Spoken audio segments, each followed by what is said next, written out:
নেতা আমার অহংকার জনাব জাকির খানের একটি মিথ্যা মামলায় হাজিরা ছিল। প্রশাসনিক দুর্বলতার কারণে আজকে আমার নেতাকে নারায়ণগঞ্জে হাজির করে নাই। এজন্য আমরা প্রতিবাদ মিছিল করেছি নারায়ণগঞ্জ শহরে। আপনারা সবাই অবগত আছেন, আমার নেতা আমার অহংকারের নারায়ণগঞ্জের একটি জননন্দিত নেতা।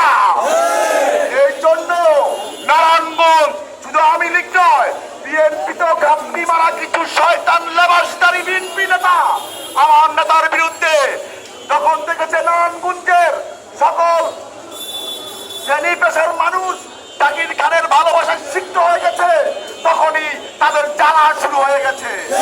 তাদের মধ্যে একজন নারায়ণগঞ্জ মহানগর বিএনপির সদস্য সচিব টিপ্পু, ওই বিদিশার ঘরের টানে টিপ্পু, উনি নারায়ণগঞ্জ বিএনপিকে ধ্বংস করার জন্য জায়গায় জায়গায় লেবাস করে আজকে আমার নেতার পিছনে লেগেছে।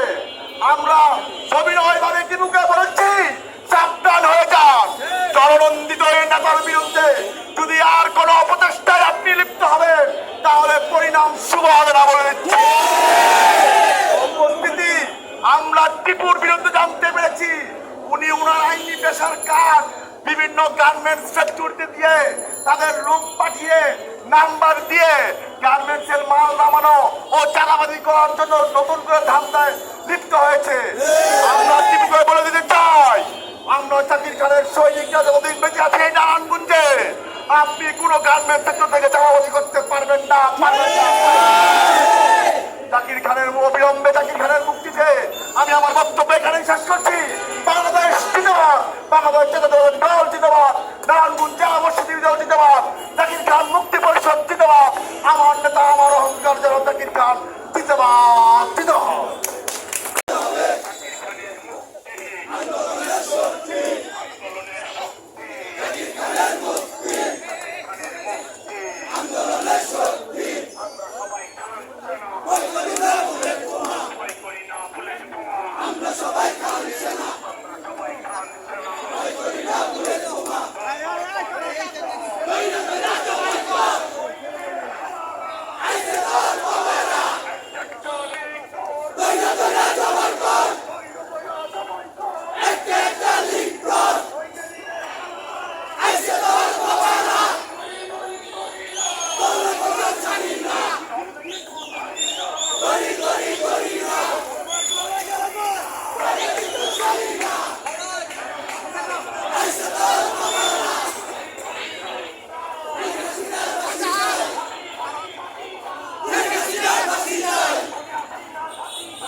ক্লিয়ার করো, ক্লিয়ার করো।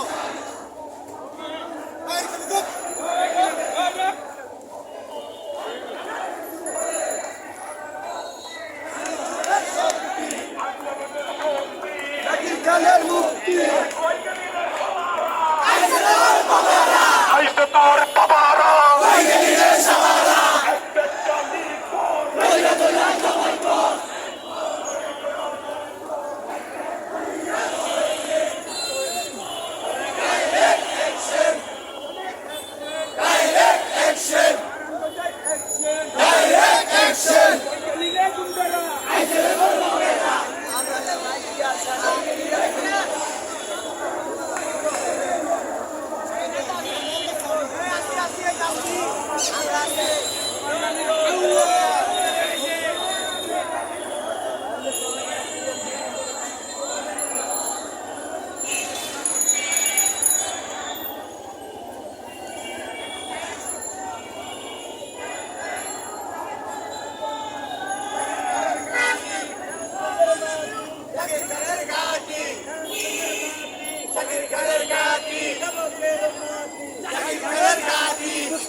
জাকির খানের মুক্তি চাই, রাজপথ ছাড়ি নাই, জাকির ভাইয়ের ভয় নাই, রাজপথ ছাড়ি নাই, জাকির ভাইয়ের ভয় নাই, রাজপথ ছাড়ি নাই।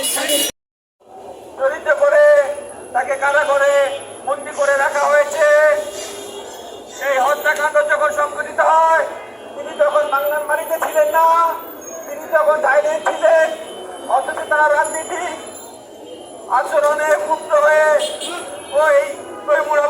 খন্দকার জনাব জাকির খানকে মিথ্যা মামলা দণ্ডিত করেছে। আমরা এই মিথ্যা মামলা তীব্র নিন্দা ও প্রতিবাদ জানাই। আগামী হাটে 8-9 তারিখে আমাদের পরবর্তী উপস্থিতি জাকির খানের নাট্যশালায় কোর্টে আপনারা সবাই উপস্থিত থাকবেন এবং আপনাদের সবাইকে